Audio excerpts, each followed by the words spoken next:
Pagadian. Hello guys, ngayon mag-workout tayo. This is our second days here in Pagadian City.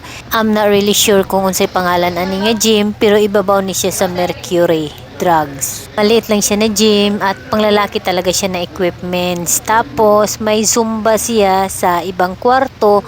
I'm trying to working out inside, pero kulang talaga yung mga kagamitan nila kasi more on boxing talaga sila dahil may mga malalaking punching bag sila dito sa loob. Pero yung isang anak ko at saka yung asawa ko, they are comfortable doing workout here. But for me, okay na din. Pero para sa akin, lalo-lalo na paghapon, marami kasing mag-workout. Medyo lumiit na yung space at saka mahirap kasi maghanap kung saan tayo comfortable na equipments na pwede natin gamitin. Sa ngayon, ito lang muna, 10 kilos dumbbell. We don't need to working very hard dahil mabilis lang pawisan. Grabe talaga kahit ganito lang ginagawa ko. Sobrang pawis talaga ang tumutulo dahil wala din naman silang aircon at saka maliit lang din yung electric fan nila. Alam nyo ba dito sa Pilipinas, napakainit, grabe, sobrang init dahil ang bilis lang nag-loss talaga ako ng 5 kilos kaagad. Dahil kakatapos lang namin mag-gym, itong asawa ko mahilig talaga sa walking. So ngayon, mag-walk tayo, maglakarin natin pa uwi sa amin. Gym niya, mag-hike na lang mi. So muna niyang Pagadian karon, perting bisiha, Murag, Manila. Daghan kayong mga tinda sa Dublin.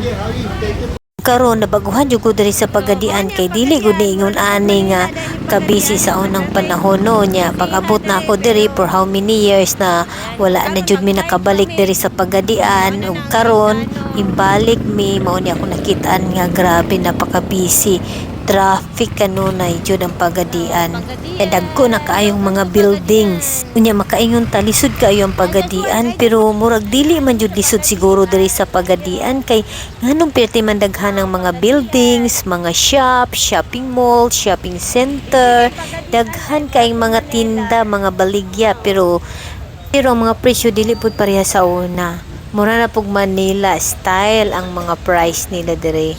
Pero masaya ako nakabalik ako dito sa Pagadian City at nakita ko ulit kung saan ako dito talaga lumaki at ipinanganak kaya namimiss ko talaga tong Pagadian City kaya I'm so happy and excited na naabot yun mi diri karon sa Pagadian City, nakabalik mi, nakauli ko, kauban na akong family.